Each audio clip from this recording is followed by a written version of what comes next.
लिखा है, जब हम श्वासों की प्रक्रिया को करते हैं तो ऐसा लगता है कि मन तो कोई है ही नहीं, और जब जब श्वासों पर से ध्यान हटता है तो विचार आते हैं। तो क्या संकल्प भी श्वासों की प्रक्रिया के साथ जुड़ा हुआ है? क्या हमारा मन, श्वासें और संकल्प एक दूसरे के साथ जुड़े हुए हैं? विचार कहाँ से आते हैं? देखा तो लगा कि कोई विचार बुद्धि से, कोई आंख देखे से, कोई कान सुने से, या कहीं गए थे वहाँ से, सब जगह से विचार आए। तो इसका अर्थ क्या यह हुआ कि मन शरीर में हर जगह है, इंद्रियों में भी है। मन एक व्यापक सत्ता है, परमात्मा की तुलना में परिच्छिन्न है, पर फिर भी मन व्यापक है।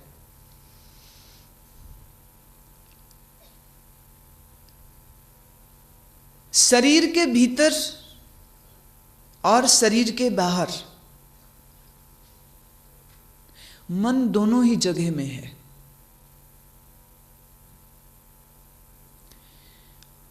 इसको हाथ कहते हैं, इसे अंगूठा कहते हैं, ये बड़ी अंगुली, ये बीच वाली, ये रिंग फिंगर, ये छोटी अंगुली, ये कनिष्ठिका छोटी अंगुली,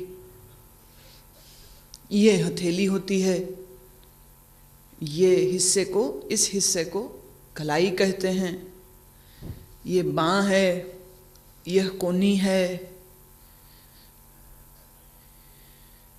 यह सब नाम जो मैं बोल रही हूं, यह सब नाम आपके मन से निकल रहे।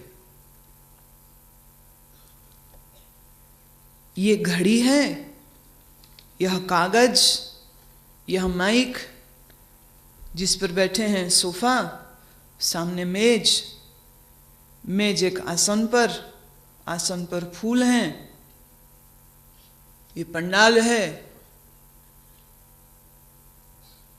ये औरतें हैं, ये आदमी है। जो कुछ भी आप बोल रहे हैं, जो कुछ भी शब्द आप बोल रहे हैं, वह हर शब्द मन से निकल रहा है।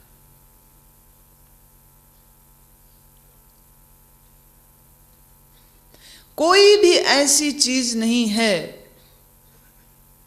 जिसके बारे में ख्याल पहले मन के अंदर न डाला जाए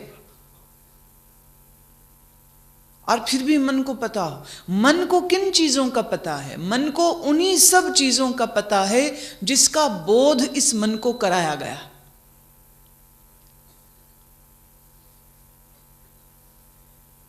छोटा बच्चा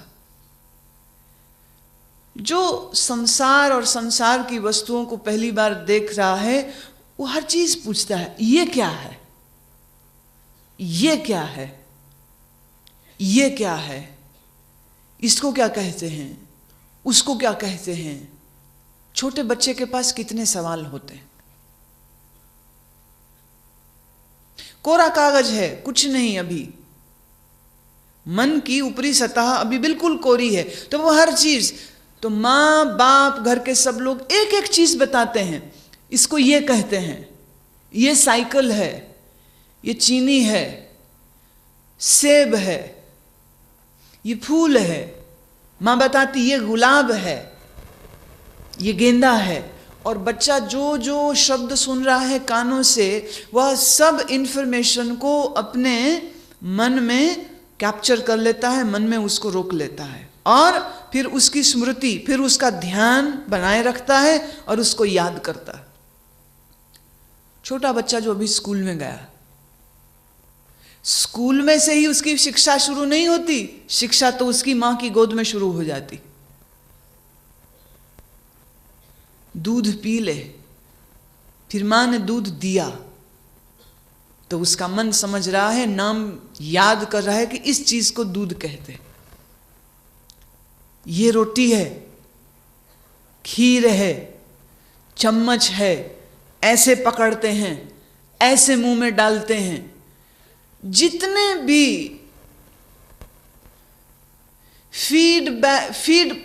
things are being fed in the mind. और बच्चा हर चीज को याद करता है। ये दादी है, ये चाचा है, ये नौकर है, ये तुम्हारा कमरा है, ये तुम्हारा बिस्तरा है, ये तुम्हारे कपड़े हैं। तो हर चीज को वो याद कर रहा है। तो जिस चीज का ख्याल इस मन के अंदर डाला गया, मन उसी चीज के बारे में सोचता है। स्कूल में जाता है तो इसको का बोलते हैं, ऐसे लिखो तो का, यूं लिखो तो खा, फिर गा, फिर घा। याद कर रहा है। A for apple, B for bat, C for cat, D for dog. वो चीजों को, चिन्हों को, चित्रों को देखता है, याद करता है, रिलेट करता है।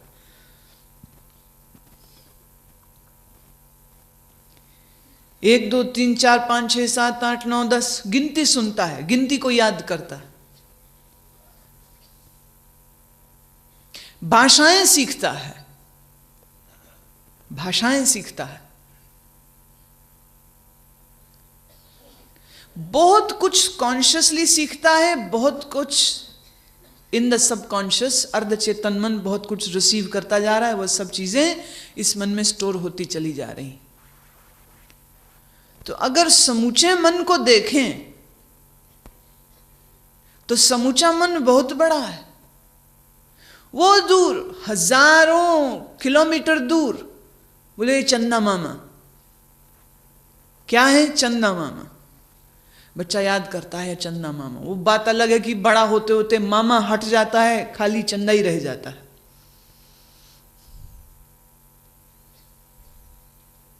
ये सूर्य है।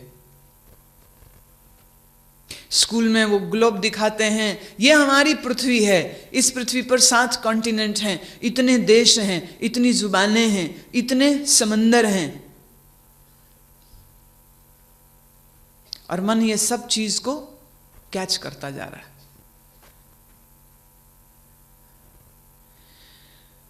मान्यताओं को स्वीकार करना काम है मन का, और उन मान्यताओं को निश्चय पूर्वक संभालना यह काम बुद्धि का है।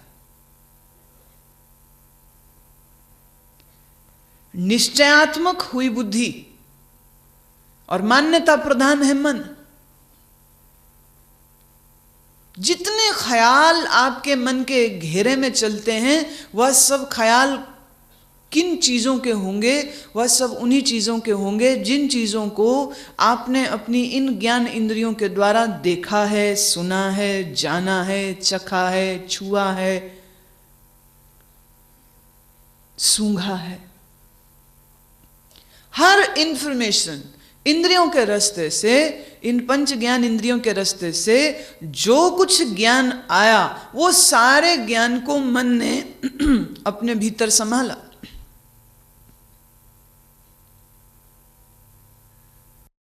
तुम कहते हो ये शरीर है।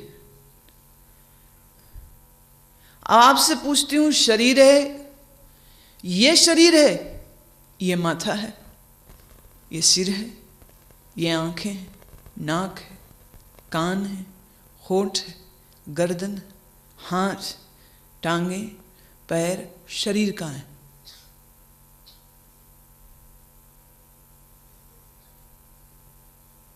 शरीर कहाँ है? तुमने कहा ये जो सामने दिख रहा है ये गुरु माँ का शरीर है। पर मेरा प्रश्न है, शरीर कौन सा? ये तो टोपी, टोपी के नीचे बाल, बाल के नीचे खोपड़ी। शरीर कहाँ? तो तुम कहोगे नहीं, ये समूचा जो वन पीस है उसको हमने कहा शरीर। कहां से निकला शरीर?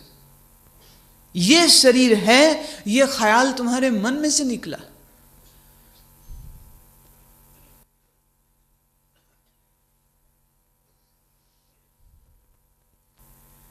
शरीर है, कहां है शरीर? ढूंढो जरा, ढूंढ के बताओ कहां है शरीर। तुम कहते हो तुम अपने मन को ढूंढ लोगे, मैं कहती हूं ढूंढने निकलो, तुम्हें तुम्हारा शरीर नहीं मिलेगा। क्या नाम है आपका? आप कहते हो मेरा नाम सुखविंदर। पूरे शरीर में सुखविंदर कौन है? आंखें सुखविंदर हैं, बाल सुखविंदर है, हाथ सुखविंदर है। कौन है सुखविंदर? अच्छा, तुम कहोगे नहीं ये सारा ही सुखविंदर है। अच्छा, ये सारा ही सुखविंदर अगर मान ले, कंघी करी, कंघी करी, कंघी करते हुए कुछ 10, 12, 15, 20 बाल निकले हैं, बाल निकले, क्या करोगे उन बालों को? अंगली पे लपेटोगे और डस्टबिन में फेंकोगे। तो माने सुखविंदर का 10% डस्टबिन में फेंक दिया। कौन है सुखविंदर?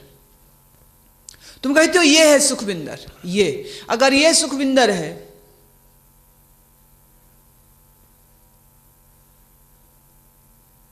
तो पसीना निकला, काम कर रहे थे, माथे से पसीना निकला, पसीना है सुखविंदर? बोलोगे नहीं, वो तो हमने पोंछ के फेंक दिया।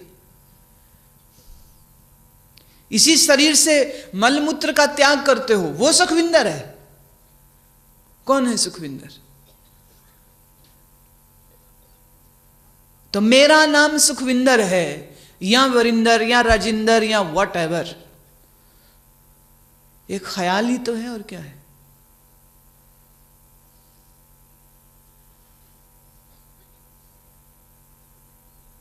ये मेरा पति है, मैं इसकी पत्नी हूं, ये मेरे हैं, ये तुम्हारा ख्याल ही है कि कुछ और?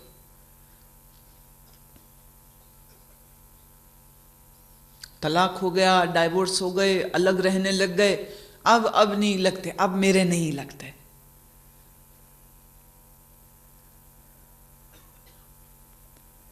ये कमीज मेरी है, फिर वो कमीज किसी को दे दी तो अब वो कहता ये मेरी है। कमीज से भी पूछो वो किसकी है? कमीज किसी की भी नहीं है। पर जब तुम कहते हो ये कमीज मेरी है, तो ये सिर्फ तुम्हारा ख्याल ही है, और क्या है?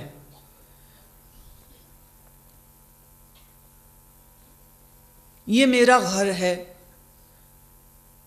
फिर समय बाद घर बदल गया, किसी दूसरे घर में चले गए, अब कहते हो ये मेरा घर है।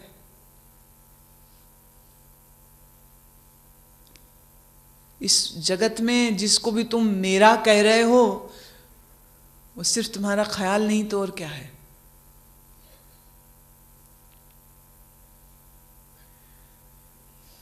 एक स्त्री खड़ी है, एक आदमी कहता है ये मेरी चाची है, दूसरा कहता है मामी है, तीसरा कहता है मेरी बहन है, एक आया बोले मेरी बीवी है। तो ये चाची है, मामी है, बीवी है, कौन है?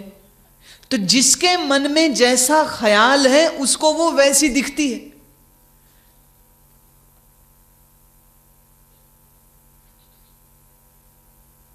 तो सभी रिश्ते बाहर हैं कि तुम्हारे मन में? तुम्हारे ही मन से पैदा हुए सब रिश्ते,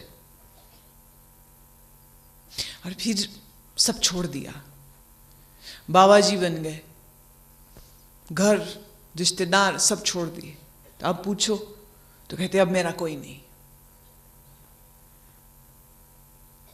पहले थे, अब मेरा कोई नहीं है। आज सुबह एक महात्मा मिलने आए थे, तो पूछा मैंने तो बस इतना ही पूछा, आपका नाम क्या है?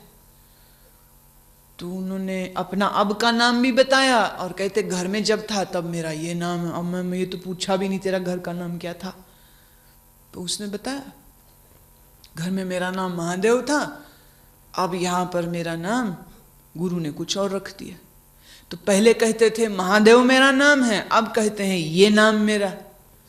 तो ये मेरा नाम है, ये भी सिर्फ एक ख्याल है और कुछ भी नहीं।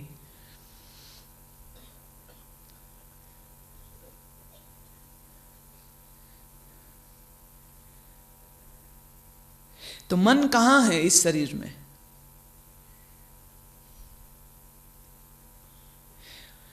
मन कोई अंग थोड़े है जो किसी एक जगह में आपको दिख जाएगा।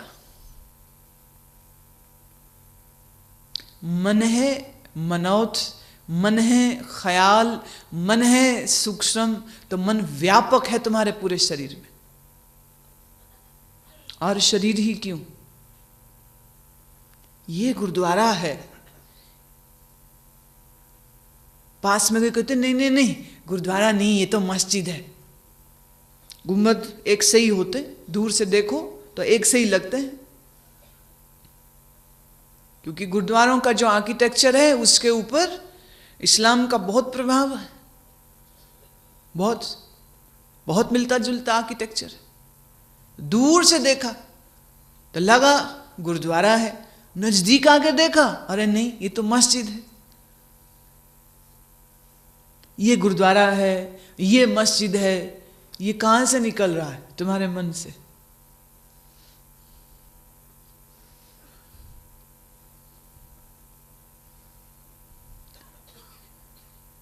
आकाश में हजारों तारे और सितारे हैं, पर किस तारे का क्या नाम है? अब जिस साइंसदान ने जिस ग्रह की खोज कर ली, उसने उस ग्रह को अपना ही नाम दे दिया। अब जैसे हैलीज कॉमेट, हैली नाम के व्यक्ति ने जब इस कॉमेट को ढूंढा तो पूरी दुनिया उस कॉमेट को उसी के नाम से पहचानने लग गई। ये जुपिटर है, ये चंद्रमा है, मार्स है, सैटर्न है, ये सब नाम कहां से आ रहे हैं? तुम्हारे ही मन से। तो मन यही है कि मन बाहर भी है?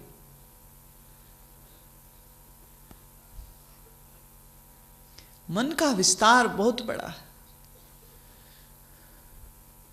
तस्वीर देखी, तुम कहते वाह वाह वाह कृष्ण भगवान, तुम प्रणाम करते हो। लेकिन किसी गैर हिंदू को, जिससे भारतीय धर्म का कोई ज्ञान ना हो, उसको हम दिखाएं तस्वीर, देखो तो वो क्या कहेगा? A very good looking boy who plays flute. बड़ा सुंदर सा लड़का है जो शायद भेड़े वेड़े चराता था, गाय वाय चराता था, चरवाहा है कोई जिसको बांसुरी बजाना अच्छा लगता था। आप कह रहे हो भगवान, वो कह रहा है बांसुरी बजाने वाला कोई चरवाहा जो गाय को चराता है पर सुंदर है। तो ये कृष्ण भगवान हैं, ये श्री राम जी हैं। कहां से निकल रहा है ये? तुम्हारे ही मन से। एक पति पत्नी को मैंने देखा लड़ते हुए, मालूम किस बात पे? उन्होंने घर में छोटे छोटे मूर्ति रखी हुई थी। पत्नी थी कृष्ण भक्त, वो जाती, उनके हाथ में मुरली पकड़ा देती, मोर पंख वाली पगड़ी लगा देती, तो मेरा गोपाल। पति थे श्री राम भक्त, वो जाते, वो पगड़ी निकाल देते, मुरली निकाल देते, धनुष बाण लगा देते। दशरथ पुत्र श्री राम। मैंने वो भोग लगाने जाए तो वो तुमने ऐसा क्यों किया? मेरे गोपाल की मुरली क्यों हटाई? बोले तुमने मेरे राम जी का धनुष क्यों हटाया था? तो दो अलग अलग मंदिर तो थे नहीं, अब मंदिर तो एक ही होगा ना, एक घर में दो थोड़ी होंगे। तो पति पत्नी को, दोनों को आपस में इसी बात के लिए मैंने लड़ते हुए पाया, और दोनों इस बात पे लड़ते रहते थे। वो कहें साथ में सीता खड़ी है, वो कहें साथ में राधा खड़ी। तो उन्होंने हनुमान जी भी साइड में इधर बैठा रखे थे। तो बोले देखो हनुमंत लाल जी हैं, तो ये तो सीताराम परिवार है पूरा। बोले सीताराम परिवार कैसे? लक्ष्मण जी तो है नहीं। बोले हम लक्ष्मण जी को लाएंगे। तो वो ले आए एक और छोटी सी, तो टिका दी, बोले ये लक्ष्मण जी। बोले ऐसे ही लक्ष्मण जी, ये तो बलराम जी है। श्री कृष्ण के बड़े भाई दाऊ बलराम। बोले नहीं तो बलराम है। तो लड़ाई खत्म नहीं हुई, लड़ाई अभी भी उनकी चल रही।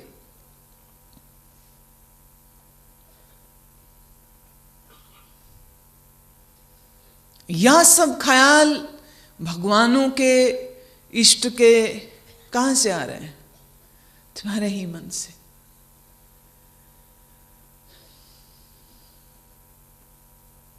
आजकल भारत में एक बड़ा युद्ध सा चलता है ईसाइयों और हिंदुओं में।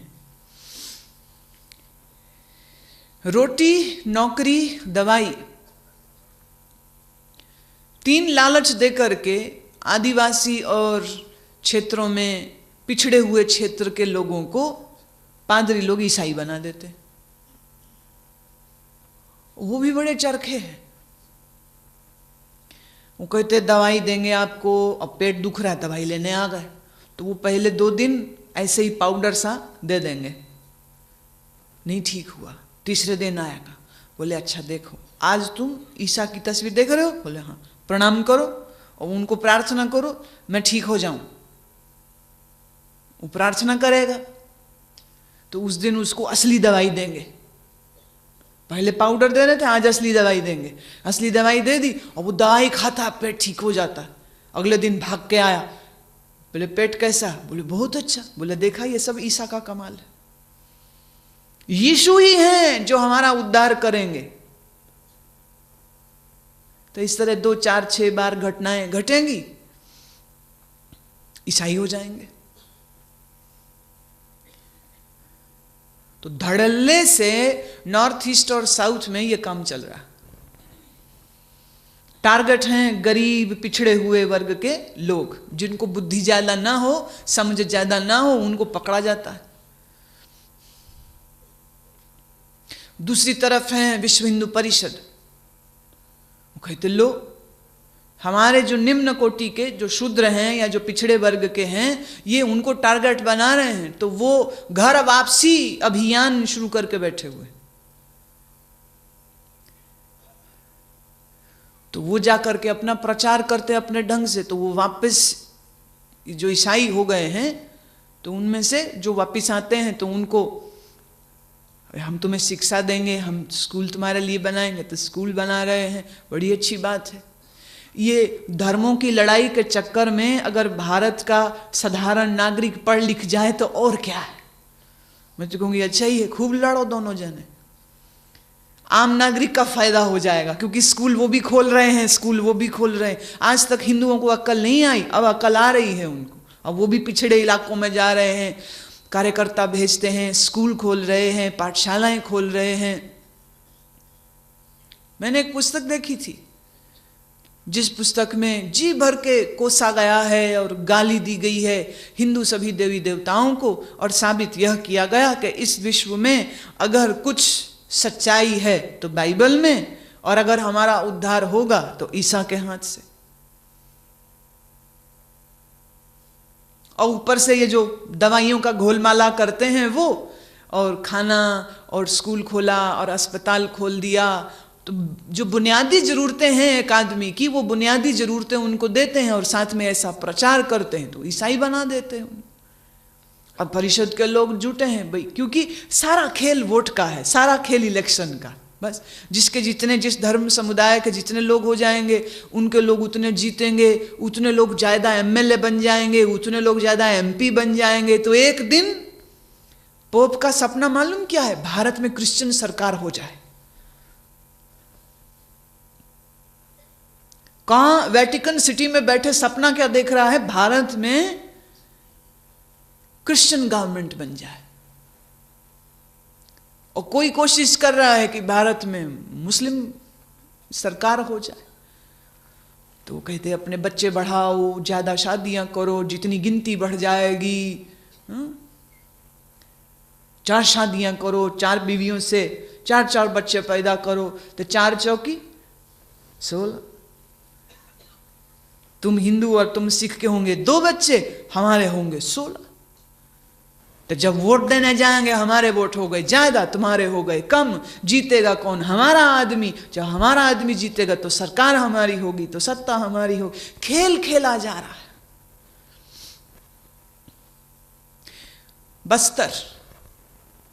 बस्तर इलाके में ये हुआ था कि ईसाई मिशनरी गए और उन्होंने वो सब गांव के लोगों को इकट्ठा किया और कहा, देखो जब तुम मरोगे तो आग का दरिया है जिसको पार करके निकलना पड़ेगा।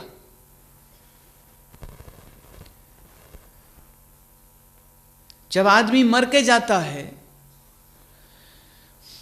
हम लोग क्या बोलते हैं? भवसागर। क्या कहते हैं? भवसागर।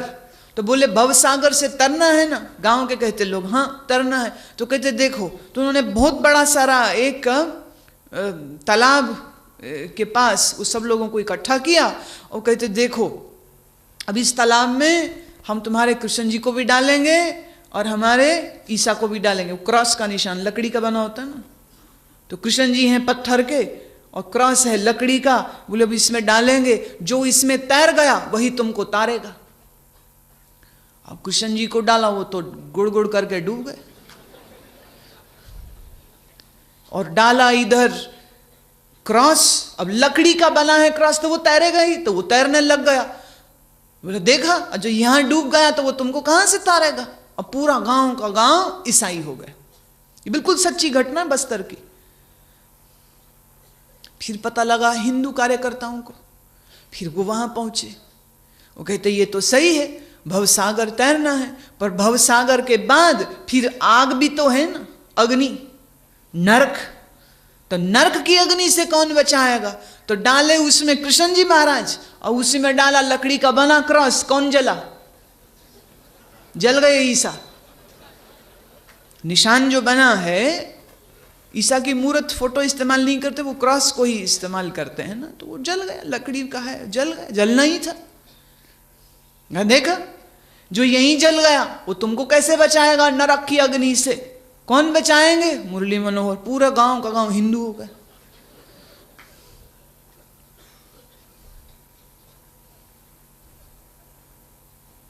तुम लोगों के धर्म की बुनियाद कितनी कच्ची है, जो इन बुनियादों से, जो इन तर्कों से, जो इन आधार पर अपने धर्म का चुनाव कर रहे हैं। कितना लच्चर सा है सब। तो मैं हिंदू हूं, मैं क्रिश्चियन हूं, मैं सिख हूं, ये सब ख्याल हैं कहां वास्तव में? मन में। सारा खेल किसका? मन का।